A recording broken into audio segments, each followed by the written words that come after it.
Hey guys, so for the first replay review I have today is Neokai's UDES-03 game on Redshire. How this is going to work is I'm just going to give my thoughts throughout the game, and then at the end of the game I'll give my overall verdict on how it turned out and what I think he should have done. I'll skip the replay countdown for now. Let's get into this game. So, first thing I noticed is that he is going up to the traditional tank destroyer campy hill. This is a good hill to go on. I'm not sure why he stopped right here. He could be missing out on shots that are potential people running over the hill or poking early in the game. Looking at the map, you can see that the entire team is going 9-0 line, so I would be looking initially at supporting that side of the map to help them just, get through that ruffle stomp steamroll stage.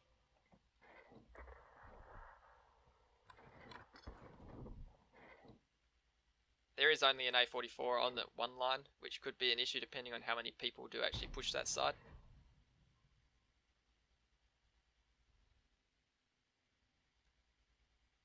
And first thing I am noticing, it feels a little bit passive already. Like, I feel like there could be stuff you could be doing, because if you look at the map here, you can see that all these heavy tanks crossing here, if you were sitting where that Cromwell B was, you would probably have the camouflage to shoot them and not get spotted, and at least help put your team at an advantage on that 0 line there, because that is usually the most important line to win on this map.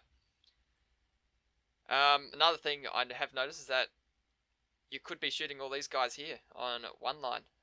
If you just push straight into the middle and sit on this little hill at E3, you do get good side shots over to the guys sitting right there where they are actually right now. One thing to note is that I do understand that the UDES is a very passive tank, and for that reason I absolutely hate playing him.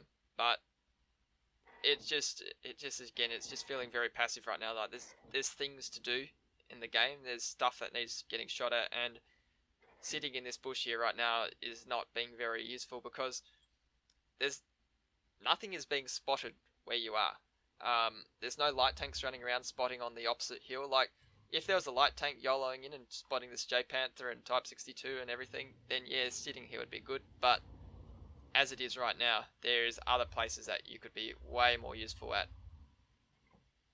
As I said, this middle hill at E3, that could be a good idea to get some side shots on these guys, and even earlier in the game, getting these side shots on these heavy tanks crossing. Nothing is happening at the moment, so I will just fast forward the replay a little bit, save some time. Again, what I'm noticing is this extreme passive play. It's not going to work out. You can't win games being this passive.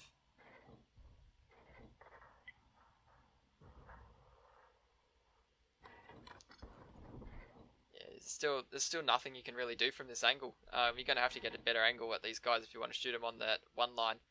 But at the same time, I would be really considering helping these guys on 0 line somehow. I do know that up the back here, you can sit up on this little mound at the back and get some shots straight into where those red tanks are over there. That could be a possible thing. I know you will get spotted there, but it might be worth taking a few shots at least, because you got, what is it, 390 alpha on this thing? Yeah, 390 alpha, that could be ripping apart tanks pretty fast over there. And there is only one arty, so you're not at too much of a risk if you get spotted. Like, they probably will shoot at you, but if you shoot then move straight away, you're not going to get like splashed by 3 arty at the same time, so you can afford to be a little bit more aggressive in this case. And see, what you're doing here, I've just noticed, is going up back at A1, A2, you get such limited shots here. There's not really much you can do unless it's late game and you have to go full defensive positioning. At this point, I wouldn't be wasting my time up the back here on A1, A2. I'd be really focusing on trying to get these guys killed on 0 line.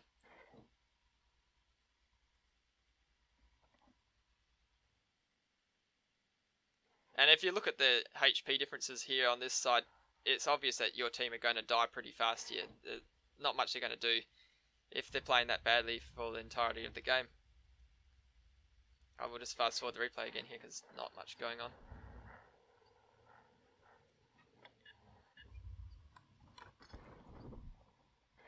So at this point, one thing I have noticed is that most of their big scary tanks are over on zero line. What this means is that you're on full health. You could probably just go straight in and kill this P43. And then even after that, you might even be able to push all the way up K-line and start working your way along behind and getting some back shots onto these guys here. You will have to put up with the Type 64, but do keep in mind you do have a T-3485M, E-25 and a T-71 to sort of cover you if you do make a run up around the back here. Because again, sitting this far back when the game is getting this close, you can see you're only winning by one tank at the moment. It's just asking for a loss if you be that passive. I will fast forward the game again here. And I see that you have eventually moved into this middle mountain. This is exactly where I was speaking earlier, saying where you should go, because if you sit around this position right here, just below this tree, you can get perfect side shots in on those guys where they all just sit, where they're unable to push up into the castle, and they think they're safe there, but you do get some great side shots there. Another thing you can do here is push in where that T-71 is, but come into a little bit more into here, and that gives you even better side shots onto these guys over here.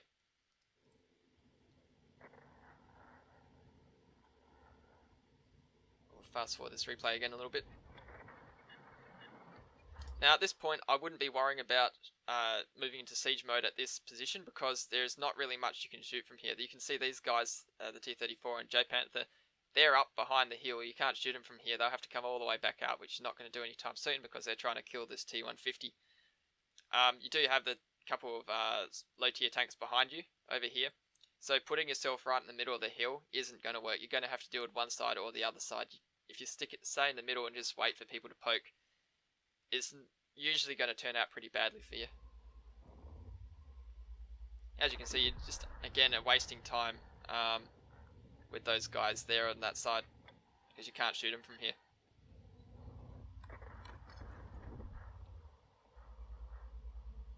How much health does that AMX 12T have? So your 12T has enough health to be a bit of a help, and your E25 is still full health. So if I was you in this position, what I'd do is I'd try to get your team to help you just kill these two guys here, so because they're easy to kill. In that case, it means you won't be spotted from behind. You'll be clear on one side of the map, and then that will give you more freedom to deal with the tanks that are harder to kill, like the T-34 and the J-Panther 2. Even if it means that you're not going to get spotted by the low tiers behind you, that is a big help when you actually are fighting these high tier tanks that can seriously damage you. Because again, the UDES is very passive. You don't want to be spotted. You want to be sitting in a bush and completely safe. And you've been spotted here. I just instantly get out of this position. Again, like I said before, it's just bad spot when there's guys behind you that can spot you. Now, what I have noticed here is that I wouldn't be heading over to this position, because again, you're placing yourself in the middle of everyone. You want to be keeping everyone on one side of you so that you don't get surrounded, because you're a tank destroyer without a turret and you're weak as, so you need to be able to keep everyone on one side of you so you can just kill them as they come. So this spot here, I really wouldn't recommend going here this late in the game in this kind of fight where everyone's like, it's really only a 12T on 200 health and a UDES with 1 arty. Like, you got to go super defensive now, sitting there. And I can see you've decided that you've got to move now, which is good, but I wouldn't have even stopped there.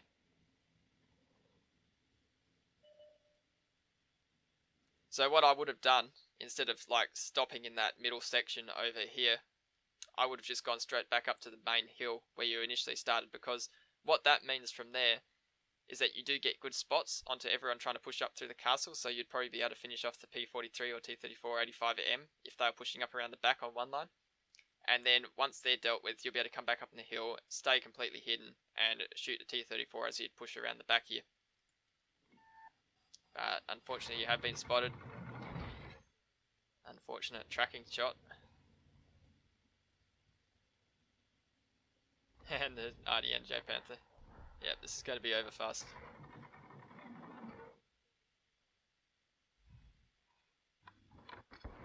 Yep, rest in peace. Alright, so my final verdict.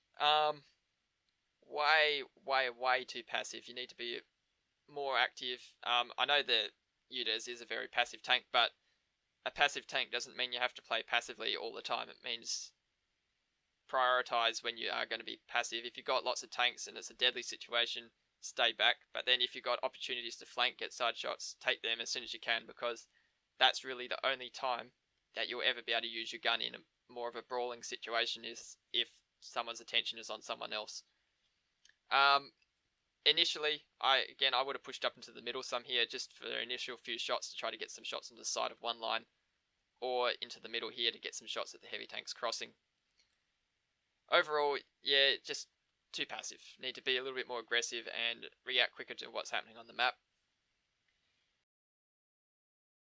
Alright, so as I don't have another replay to review at the moment, I thought I'd just stick one of my ones on the end of this video. This is a game I had the other night on the new map Minsk. I think that's how you say it, Minsk. Either way, it seems to be a pretty good map from my experience. I have noticed that on the entire 1-2 line, it's just a lot of a waste of time going there. What you really want to do is just go 9-0 line, push right up to their side of the city, which is what I'm going to do this game. I've noticed this map actually really rewards aggression. If you sit back, they sort of get their foot in your door. You can't do much about it, and you get farmed in the corner over here. Which is why what I'm going to do is just push straight up to their side of the wall, along this line around here where the mouse is. I find it's often worth taking a few hits to actually get up here. As you can see, I'm just going to take a hit from this 263. I did get lucky though, and he didn't actually damage me. You do have to be careful from people on the right over there, where that T-44 is. Would have been nice to hit him, so I didn't have to worry about him and waste some time. But I will focus him down and get him out of the game, so I can just work these guys on their side of the map.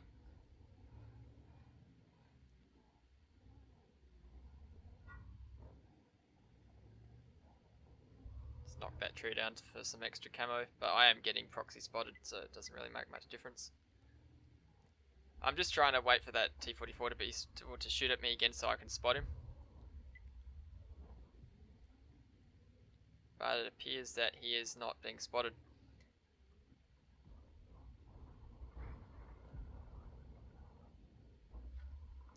Did get a cheeky shot at the IS-3 there. Basically with this map, you sort of just want to keep the pressure on and push into their side of the city, and it's quite easy to flank around to their base and even capture out the base. In my opinion, this is probably one of the better recent maps Wargaming have added, because you can be a bit more active in it. You've got these buildings to cover you from arty, and I don't know, it's just more fun to play than the other ones I've tried. I was hoping to get a shot through those bricks there, but a little bit hard. I am wasting a bit of time here on looking at this replay again. I do feel like I should have just been a little bit more aggressive and gone down the bottom and poked in around behind. But I did want to check up this alley here to see whether I'd get spotted, or if anyone would poke out. Pull back and poke out again. There's a Type 5, so I did get a lucky shot on the side of him. But I'm not going to play around with that because I don't really want to lose any health from him right now. Now, because that Tiger poked out, I know I can make my way past there fairly safely. For a second I thought that 257 was actually in that area there, but he was behind the wall.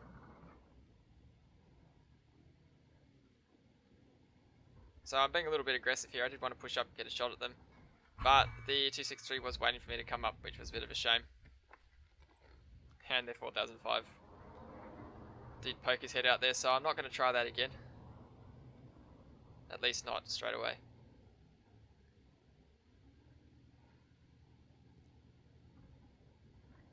When you are in this position, you just sort of got to take it carefully, because if you do push straight in, you'll most often just get minced by everyone sitting in there. But when they do start poking out like this AT is doing at the moment, sort of gives you a bit of an opening to get in. Now I've noticed that there is this 263 here, and I saw there's a little gap in the bricks here. So I was just waiting for him to pull back. And then of course that WZ sticks his head in the way. But we do get a nice shot in the bottom of him there.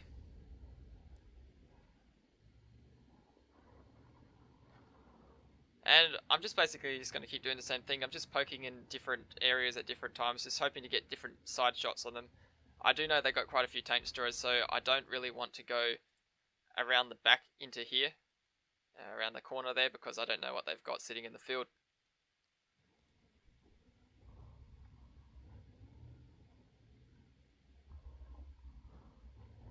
Did just dodge a 4005 shot there.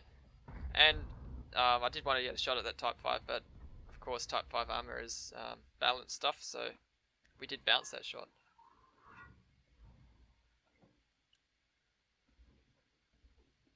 Now I do waste quite a bit of time here waiting for that Type 5 or 4005 to poke out again, so I'll just fast forward that. Looking at this replay again, I do think I was a little bit too passive for a bit too long there. I should have just pushed straight up and helped kill these guys.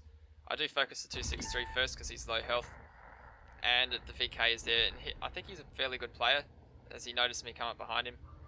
So I put a shot in. I got very lucky and bounced that shot, so I thought, okay, this is going to be great. I'll be able to kill him without taking any more damage because my reload is faster than his. But I didn't actually notice those steps down there on the left, which I unfortunately shot and caused me to take a hit from him. So this time I'm being a little bit more careful with my aiming, and we do get to finish him off. I made a mistake of reversing back because I did get hit or splashed by the SPG for 211, which is pretty pathetic considering that he completely missed me. Now we are losing quite badly. Well, we're not losing, but we are losing in terms of health. And now we are losing in terms of tanks as well. I don't know where the tank destroyers are. I took a risk to get out of here because I didn't want to stay in that bad position. And I did spot the M40, M43, which was pretty nice. So our team does finish him off, which means that I can now have a bit more freedom in my movement. I don't have to sit behind a wall constantly to avoid getting hit. What I'm going to do now is just use this ridge line in the middle just to spot everything in their side of the map. I'm safe here because they don't have arty, their tank destroyers can't hit me, and I can spot everyone in that side. Which is exactly what I'm going to do. I'm just going to keep poking and let our arty balance that Type 5. Now I did notice the 4005 is pushing up around the side there.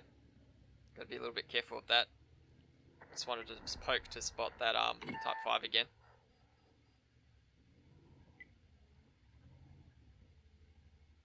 And I saw that he was making a move, so I was hoping to get a penetration there, but it did bounce. I think I must have hit his space armor because the heat should have penned at that angle.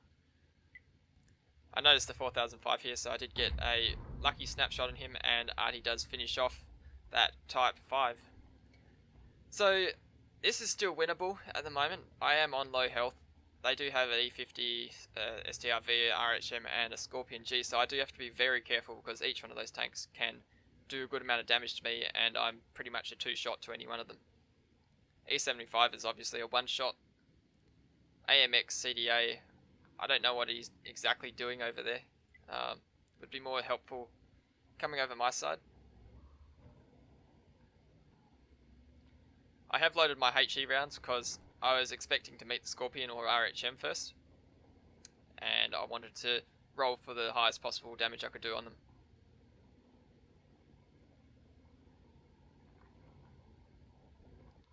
What I'm doing here is I'm just using this little mound just to poke my turret over and just to have a look around the corner to see whether I get spotted. And I'm just trying to wait for the C75 to come up, at least just to be some kind of support. If I take a hit, then he can poke out and do something. And I thought, blow it, he's not actually doing very much there, so I'll just push up. And I got spotted, so I pulled in, and I did get a lucky tracking hit there on the side. So now I know where the RHM is, and I spot the Scorpion over here. Now I saw the RHM shoot, so I thought, okay, well I've got a few seconds just to poke out and try to kill the Scorpion. But unfortunately, the Scorpion's a little bit faster at versing, and I thought, okay, I'm running out of time with this RHM. I better pull back before he reloads. I was hoping for a hit there. This Scorpion is being very careful.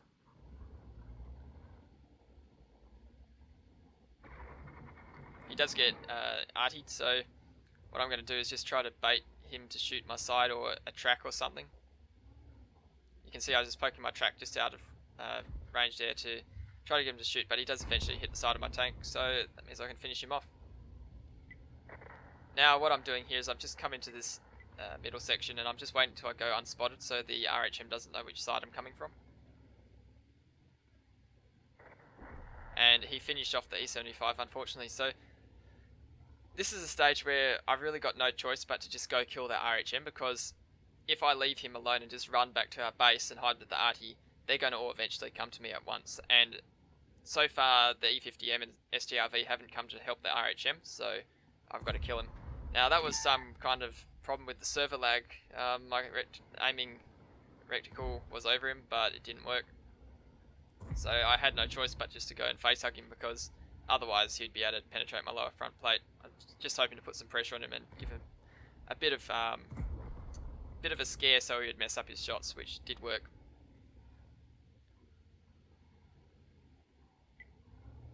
Now what I'm doing is I'm just waiting at the corner here because I have this tree for some cover, and I didn't know whether the E50 or STRV would be coming where they would be, whether they'd be close or far away, so I'm just waiting a second to see if I can get the first shot and then from either angle. Then I decide, okay, I'm going to push up and just try to start capturing the base, because there are some nice little blocks that you can sit behind on their side here.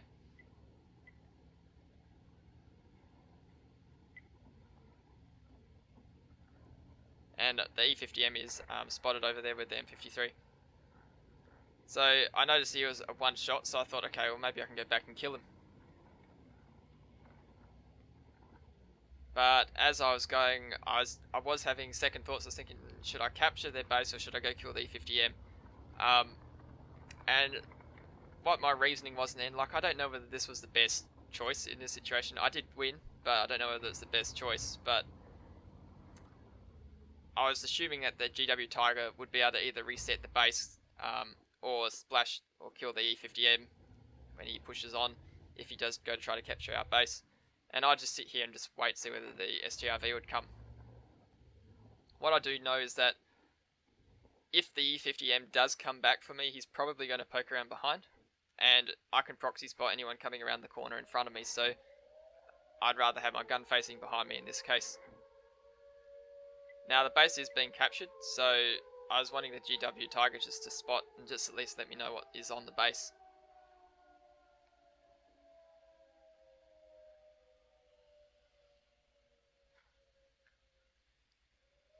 So he says he's going to go now, so I was still unsure whether the E50M, if that was a STRV or E50M capturing, but now I've seen it's the E50M, I decided, okay, chances are the STRV is not going to come behind me, you'll probably come in front of me.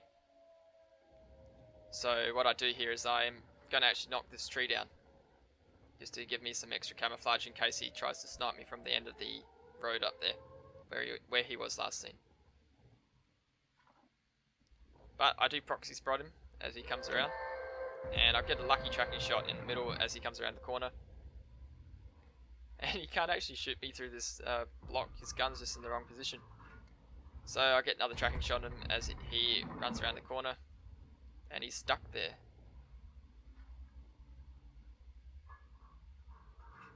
Would have been nice to roll a normal roll and finish him off there, but I rolled super low at only 402 I think it was, so I did have to use one more shot to finish him off. But I did capture the base, the E50M didn't get back in time, and it was a nice win with 6 kills, 6,187 damage and 3,145 assisted damage. Anyway guys, hope these replays are some help to you. Thanks for watching, and I'll catch you next time.